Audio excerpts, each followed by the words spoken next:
നമസ്കാരം. Raf talks ഫുട്ബോളിലേക്ക് ഏവർക്കും സ്വാഗതം. യുവേഫ ചാമ്പ്യൻസ് ലീഗിൽ നടന്ന ആദ്യ മത്സരത്തിൽ വിജയം നേടാൻ റയൽ മാഡ്രിഡിന് കഴിഞ്ഞിരുന്നു. 1-3 ഗോളുകൾക്കായിരുന്നു ജർമ്മൻ ക്ലബ്ബായ സ്റ്റുട്ട്ഗർട്ടിനെ അവർ പരാജയപ്പെടുത്തിയിരുന്നത്. കിലിയൻ എംബപ്പെ, എൻറിക്ക്, അതുപോലെ തന്നെ റോഡിഗർ എന്നിവരായിരുന്നു റയലിന് വേണ്ടി ഗോളുകൾ നേടിയിരുന്നത്. നമുക്കറിയാം, റോഡ്രിഗോയുടെ അസിസ്റ്റിൽ നിന്നായിരുന്നു കിലിയൻ എംബപ്പയുടെ ഗോൾ പിറന്നത്. യുവേഫ ചാമ്പ്യൻസ് ലീഗിൽ ആദ്യമായിക്കൊണ്ടാണ് റയൽ മാഡ്രിഡിന് വേണ്ടി കിലിയൻ എംബപ്പെ ഗോൾ അടിക്കുന്നത്. അതിനുശേഷം അദ്ദേഹം നടത്തിയ ഒരു സെലിബ്രേഷൻ ഏറെ ശ്രദ്ധ പിടിച്ചു പറ്റിയിരുന്നു. റയൽ മാഡ്രിഡിൻ്റെ മുൻ നായകനായ, അതുപോലെ തന്നെ അവരുടെ ഇതിഹാസമായ സെർജിയോ റാമോസിൻ്റെ ഒരു സെലിബ്രേഷൻ ആയിരുന്നു കിലിയൻ എംബപ്പെ അനുകരിച്ചിരുന്നത്.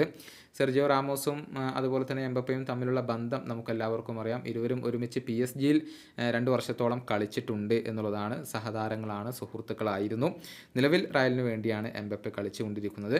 ഏതായാലും തൻ്റെ ഇൻസ്റ്റഗ്രാം സ്റ്റോറിയിലൂടെ ഇതിനോടുള്ള ഒരു പ്രതികരണം റാമോസ് തന്നെ രേഖപ്പെടുത്തിയിട്ടുണ്ട്. അദ്ദേഹത്തിൻ്റെ വാക്കുകൾ ഇങ്ങനെയാണ്: "you are great my brother, come on, another 1000 goals enjoy." ഇതായിരുന്നു സെർജിയോ റാമോസ് എഴുതിയിരുന്നത്. അതായത് അദ്ദേഹത്തെ പ്രശംസിക്കുകയാണ് ചെയ്തിട്ടുള്ളത്. 1000 ഗോളുകൾ എന്ന നാഴികക്കല്ലിലേക്ക് എത്തട്ടെ എന്ന് ആശംസിക്കുകയും ചെയ്യുന്നുണ്ട് എന്നുള്ളതാണ്. ഏതായാലും റയൽ മാഡ്രിഡിന് വേണ്ടി ദീർഘകാലം കളിച്ചിട്ടുള്ള സെർജിയോ റാമോസ് നിലവിൽ ഫ്രീ ഏജൻ്റാണ്. കഴിഞ്ഞ സീസണിൽ സെവിയ്യക്ക് വേണ്ടിയായിരുന്നു അദ്ദേഹം കളിച്ചിരുന്നത്. എന്നാൽ പുതിയ ഒരു ക്ലബിനെ കണ്ടെത്താൻ ഇതുവരെ അദ്ദേഹത്തിന് കഴിഞ്ഞിട്ടില്ല. പല ഓഫറുകളും അദ്ദേഹത്തിന് വന്നിരുന്നു. എന്നാൽ ഒരു അനുയോജ്യമായ ക്ലബിനെ അദ്ദേഹത്തിന് കണ്ടെത്താൻ കഴിഞ്ഞിട്ടില്ല എന്നുള്ളതാണ് വസ്തുത.